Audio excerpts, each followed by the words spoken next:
Hello friends, wonderful greetings of the day to all of you.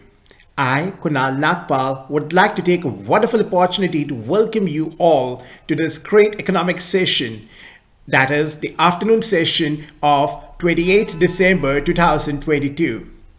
Dear guys, few days back we basically had a discussion on the biography of Mr. Ratan Tata.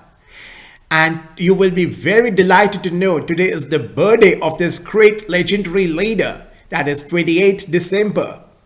So today I would like to conduct a quiz session from the various insights of his life, very important phases of his life. So I would give you a few seconds to ponder upon those questions, think for those answers in your minds. And then I will tell you the answer, so verify if you are correct or not. So let's begin. So the first question is, what is Mr. Ratan Tata known for?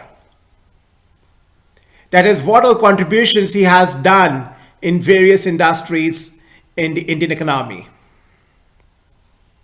Keep thinking. So, Ratan Tata is an Indian businessman and former chairman of the Tata Group, a Mumbai-based conglomerate. Upon assuming the leadership, he aggressively sought to expand it. The group acquired London-based Tetley Tea in 2000, purchased the truck manufacturing operations of Daewoo Motors in 2004, bought Chorus Group in 2007, purchased Jaguar and Land Rover in 2008, and in 2009 launched the Tata Nano, a vehicle touted as the people's car. Isn't it impressive? He has done in his single life, he has done such immense contributions. Now, the next question is, when did Ratan Tata become the chairman of the Tata Group? Your time starts now.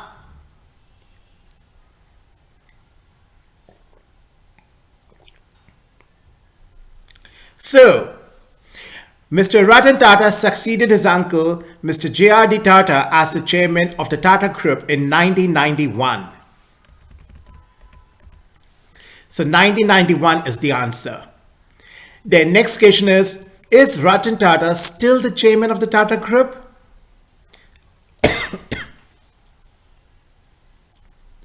So the answer is Ratan Tata retired as the chairman of the Tata Group in December 2012. He briefly served as interim chairman beginning in October 2016, following the ouster of his successor, Mr. Karis Mistry. Tata returned to retirement in January 2017 when Natarajan Chandrasekaran was appointed as the chairman of the Tata Group. Now, the last and final question to all you guys is, when did Mr. Ratan Tata receive the Padma Bhushan Award? Your time starts now. Keep thinking. I hope you must have got the answer till now. So, Mr. Ratan Tata received the Padma Bhushan Award, one of India's most distinguished civilian awards in the year 2000. Yes, I hope many of you would have got it right. So, this is the amazing quiz session which we just had. Now, I would like to again summarize his biography in 2-3 paras. Mr. Ratan Tata, in full, Mr. Ratan Nehul Tata, born on December 28, 1937 in Bombay, which is now known as Mumbai, the Indian businessman who became the chairman from 1991 to 2012 and 2016 to 2017 of the Tata Group, a Mumbai-based conglomerate. A member of a prominent family of Indian industrialists and philanthropists. He was educated at the Cornell University, Ithaca, New York, where he earned a BS in 1962 in architecture before returning to work in India. He gained experience in a number of Tata Group businesses and was named the director in charge in 1971 of one of them, that is, the National Radio and Electronics Company.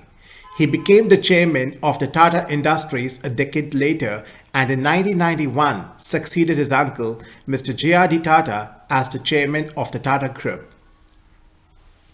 Upon assuming the leadership of the conglomerate, Mr. Tata aggressively sought to expand it and increasingly he focused on globalizing its businesses. In 2000, the group acquired London-based Tetley Tea for $431.3 million and in 2004 it purchased the truck manufacturing operations of South Korea's Daewoo Motors and it was for $102 million. In 2007, Tata Steel completed the biggest corporate takeover by an Indian company when it acquired the giant Anglo-Dutch steel manufacturer Chorus Group for $11.3 billion. In 2008, Tata oversaw Tata Motors' purchase of the elite British car brands Jaguar and Land Rover from the Ford Motor Company. The $2.3 billion deal marked the largest ever acquisition by an Indian automotive firm. The following year, the company launched the Tata Nano, a tiny rear-engined pod-shaped vehicle with a starting price of approximately 1 lakh Indian rupees or about $2,000. Although only slightly more than 10 feet, that is just 3 meters long and about 5 meters wide, that is 1.5 meters, the highly touted people's car could seat up to 5 adults and in Tata's words would provide a safe, affordable, all-weather form of transport to millions of middle and lower income consumers both in India and abroad. In December 2012, Tata retired as the chairman of the Tata Group. He briefly served as interim chairman beginning in October 2016 following the ouster of his successor, Mr. Kairas Mistry. Tata returned to retirement in January 2017 when Natarajan Chandrasekaran was appointed chairman of the Tata Group.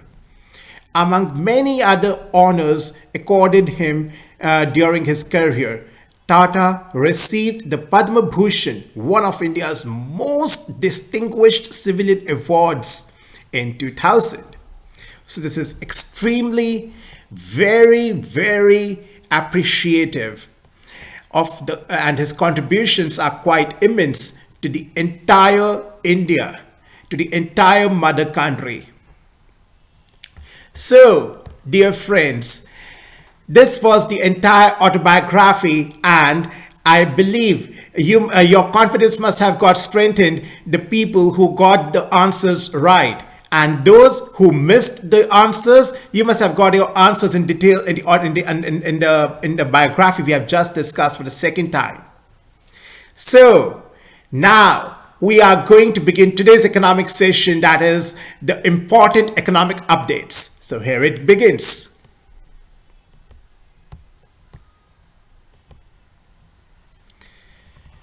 First, basically, let's have the overview of the international news. From February, Russia is to ban oil exports to the countries that impose the price cap. The President Vladimir Putin on Tuesday, that is on 27 December 2022, delivered Russia's long-awaited response to a Western price cap, signing a decree that bans the supply of crude oil and oil products from February 1 for the 5 months, from February 1 for 5 months to the nations that impose the cap. Fighting rages in East Ukraine. Russian forces shelled and bombed the towns and cities in eastern and southern Ukraine on Tuesday, that is on 27th, a day after Russia's foreign minister said Kyiv must accept Moscow's demands for ending the war or else suffer defeat on the battlefield. Serbs put up new roadblocks as the tensions soar in Kosovo. Serbs on Tuesday erected more roadblocks in northern Kosovo and defied the international demands to remove those placed earlier, a day after Serbia put its troops near the border on a high level of combat readiness. Now, as far as the COVID plan, as far as the COVID issues are concerned, Chinese make travel plans as curbs ease. The Chinese people cut off from the rest of the world for 3 years by stringent COVID curbs flocked to travel sites on 27 December ahead of the borders reopening next month, even as the rising infections strained the health system and roiled the economy. COVID tests must for the China visitors, says Japan. Japan will require the COVID-19 tests on arrival for the travelers from the mainland China from Friday. Prime Minister Fumio Kishida said after Beijing announced it will end inbound quarantine requirements. Taiwan extends the mandatory military service to 1 year. Taiwan on Tuesday, that is on 27th, announced an extension in mandatory military services from 4 months to 1 year, citing the threat from an increasingly hostile China. Iran vows no mercy for the protest movement. President Ibrahim Raisi said on Tuesday, that is on 27th, Iran would show no mercy towards the hostile opponents of the Islamic Republic gripped by more than 100 days of protests sparked by Mahsa Amini's death. Now, we are basically going to discuss the basic news of economics for today. That is, the Index for Skills Development in the works. The Organization for Economic Cooperation and Development, that is OECD, has developed World Indicators of Skills for Employment, which contains 64 indicators in 5 broad areas. The government liabilities up 1% to 147 lakh crore rupees in the second quarter. The total liabilities of the government increased to 147.19 lakh crore rupees at September end from 145.72 lakh crore rupees at the end of June, according to the latest data on public debt. Now, we are basically going to discuss about the COVID scenario in India. No spurt in COVID cases, but the hospitals are ready to handle the cases. Doctors all over the country are seeing an increase in the seasonal flu cases. However, there is actually no uptick in the number of COVID-19 cases, even as they start preparations to handle any potential spurt. China's COVID surge, no worry for Indian auto parts companies now. As a new wave of COVID sweeps through China, raising concerns about another bout of supply chain disruptions globally, India's automotive suppliers don't seem to be overly worried.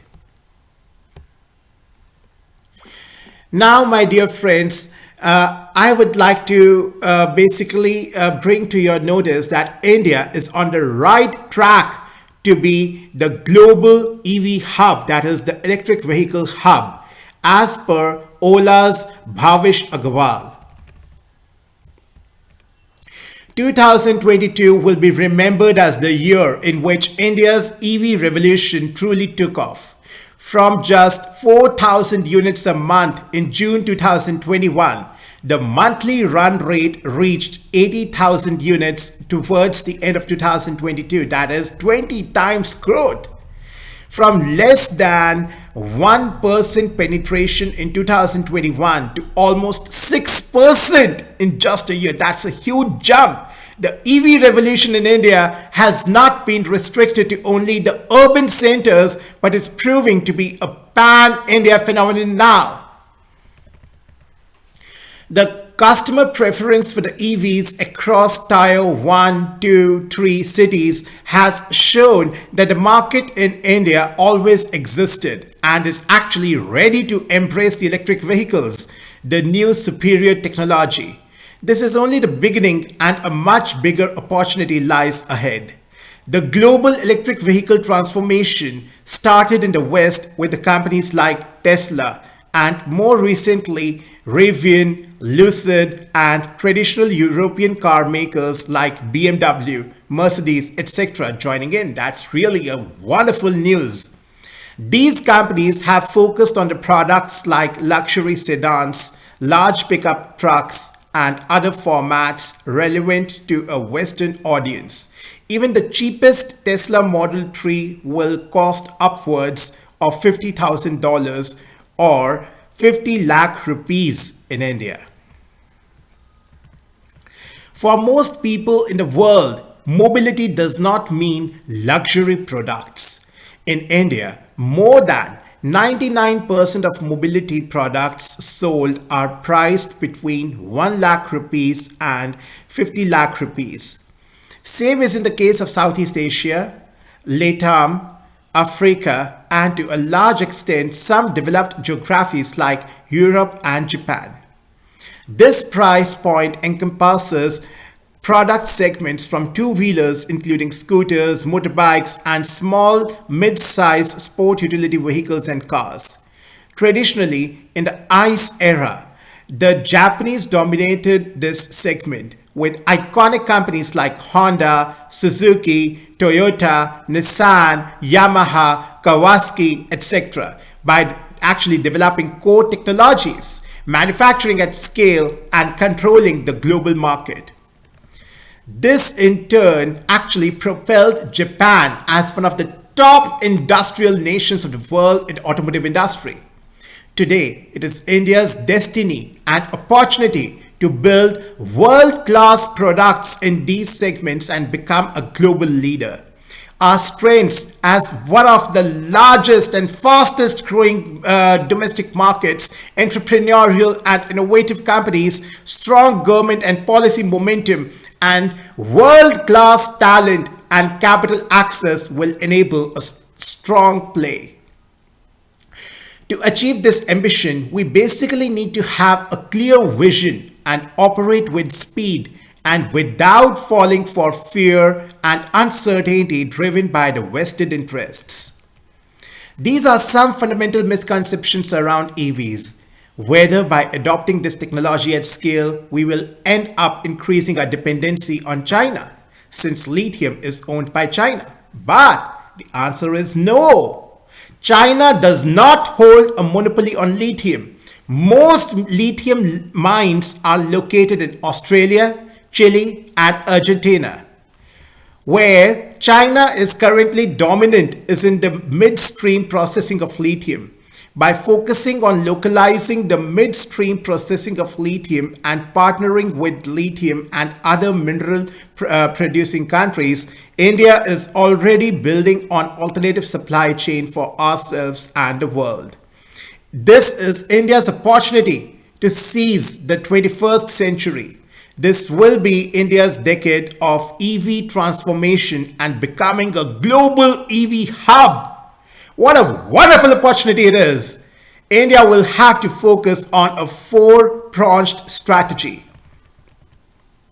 And that is build world-class aspirational products. Second, invest in R&D and build the core technology.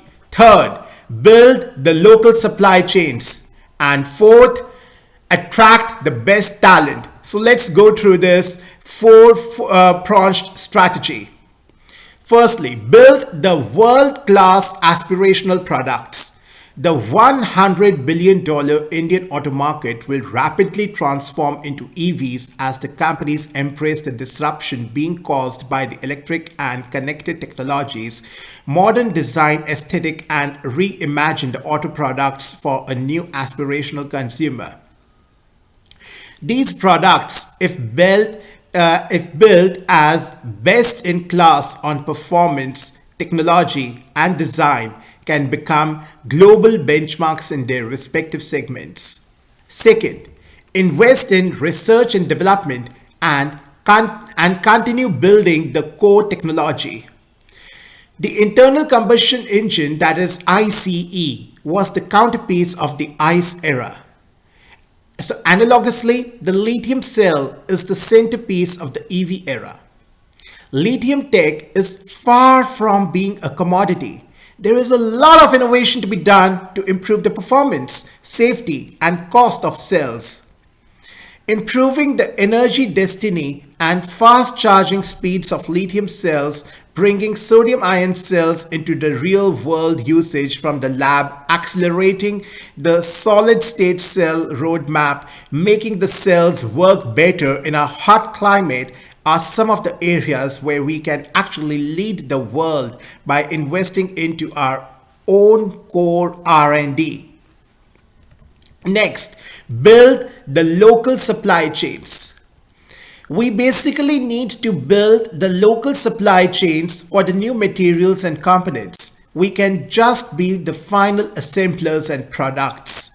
We can just be the final assemblers and we can productify. That is, we can produce with immense quality. So this includes motors, rare earth magnets, power electronics, semiconductors, lithium processing, and electrode production. We can leverage India's software, chemical, and pharma industries as well as our growing electronics manufacturing base to invest in these areas. And the fourth step is attract the best talent. The above three strategies won't be possible unless we become a global talent hub to attract both non-resident Indian and global talent to work with us in this journey. We have to basically do the priorities and set the priorities for IP creation, reward tech talent at global standards, and create an enabling ecosystem for such a multidisciplinary tech ecosystem to collaborate and thrive. We are committed to this mission and to leading the way. We will do whatever it takes to achieve this. So this is such a wonderful write-up presented by Mr. Bhavish Agarwal, who is actually Ola Electric CEO and co-founder. So I find this write-up extremely impressive as it has done the in-depth analysis with great insights. Now, my dear friends, I would like to discuss the case for the upcoming budget 2023, and it is actually the case for a status quo budget. Let's understand what does this mean. We will be going to have the basic overview of the present international scenario, as we just had the same in the morning as well. But now, from the budgetary point of view, we are going to have the international scenario overview once again with another perspective. And then we will try to understand where does India lie. So let's begin. Europe has slipped into recession already, and the worst is yet to come globally.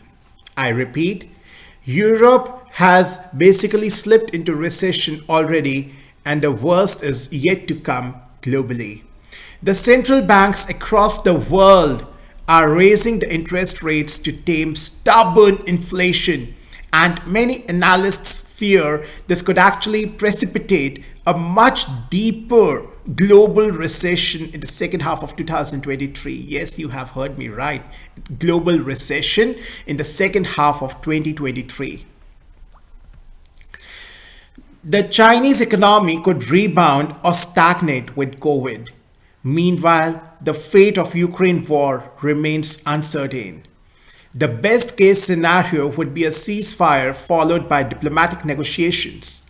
The worst case scenario would be an escalation of the war, that is the Ukraine-Russia war which is going on, and the possible use of tactical nuclear weapons, which could actually send stock markets and the world economy into an absolute dizzy. So, faced with such global headwinds, budget making is actually going to be a very tough exercise. The classic response to a coming recession is to go for a big stimulus to offset the downswing. But a recession normally strikes at the height of a business cycle when the fiscal deficit is already low. Today, the deficit is sky high at 6.4%. So, the Finance Minister Dr. Nirmala Sitharaman would do well to craft a status quo budget that keeps the deficit at 6.4%, going for neither a stimulus nor fiscal consolidation. Such an approach will actually also provide fiscal flexibility up or down, depending on whether the global trends approximate the best or worst case scenario. That is, we have to approach the neutral approach. The combined deficit of the center and states is close to 10%. This would be high enough to precipitate a financial crisis in most developing countries. India escapes because its growth rate is fast enough to absorb the large deficits, but these have an inexorable long-term effect. Rising deficits mean rising interest payments and which actually keep eroding the revenue available for the future social, welfare, and infrastructure spending. This erosion is actually not dramatic in the short run and so is often ignored.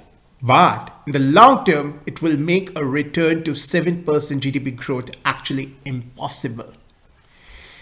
An August 2022 research paper, The Anatomy of the Public Debt Reductions in India, by the International Monetary Fund's Prachi Mishra and Nikhil Patel, notes that the ratio of the interest payments to the government revenue has risen over the years to almost 30% in India. By contrast, the ratio is barely 10% in other emerging markets. Moreover, in India, the elasticity of the borrowing costs to the debt GDP ratio is actually high. That is, for every 1% increase in the debt GDP ratio, the interest rates will rise more than 1%. Thanks to the fiscal stimulus to combat COVID, India's debt GDP ratio has shot up to almost 90%, though inflation is now eroding the ratio. The interest rate on gilts has also increased, creating a double whammy for the interest payments. This not only erodes the fiscal space, but it also reduces the returns to the private sector investment. The future economic growth of India is actually going to be private sector led. The higher the interest rate, the slower this will be. The optimists basically argue that the government borrowing does not crowd, but the private borrowing in the recessionary conditions are not getting out. That may look obvious in the short run, but a cumulative rise in the debt to GDP ratio hits longer-term private investment through higher interest rates, something not visible to the short-termists. The traditional fiscal theory has in the last decade been challenged by many economists. Many countries have ignored the past fiscal norms and gone for major stimuli without suffering the inflationary consequences as in earlier decades, and the main proponents of secular stagnation like Larry Summers argue that the modern demographics with new savings and expenditure patterns are giving world a long-term savings glut that will actually keep the interest rates very low. If indeed the interest rates stay very low, then the borrowing more may not entail a rising interest burden. So the assertive assets are no longer the approach, but that notion is under challenge. After years of stimulus within or without high inflation, after years of stimulus without high inflation, prices have skyrocketed across the world because of the global inflation. Earlier, the fiscal stimuli translated into higher asset prices of shares, real estate, gold, cryptos, while the consumer prices rose very little. But today, the scenario is extremely different. The asset prices are falling while the consumer prices are rising fast. This structural shift shows fiscal deficits do indeed matter, although perhaps less than before.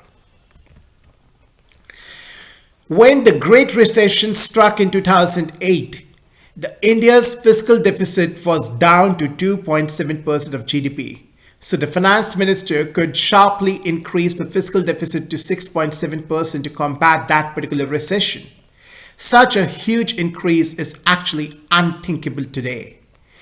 The current fiscal deficit is already 6.4% and this needs slashing in the medium term. However, that may not be possible in the short term. With the recession staring at us in the face, that strengthens the case for a status quo budget that keeps the fiscal deficit at around 6.4%, which we had stated in the beginning of this particular discussion of this particular topic. The second concern is actually flexibility. We live in a highly volatile world, and these times are actually quite sensitive. The impact of the global trends on India is actually huge, but not knowable. If the conditions deteriorate towards the worst case scenario, falling revenue will increase our fiscal deficit and hence stimulus automatically. It is better to increase the stimulus from the modest baseline than a high one. If, on the other hand, the world conditions improve dramatically, revenue will be higher than anticipated and the fiscal deficit should come down automatically, fulfilling the longer-term requirements. A status quo budget will provide such flexibility. That is the correct way to go. And these views have basically been presented by Mr. Swaminathan S. Ankalesariya Iyer. And he is the great columnist who forms the framework of economic thought in India. So, dear friends, this was the great discussion we had today, and I believe you have been benefited immensely with this productive session, wherein we also had the quiz, and that was the most entertaining and learning aspect of this particular session. Moreover, we have also discussed the entire biography of Mr. Ratan Tata, once again, because today is his birthday.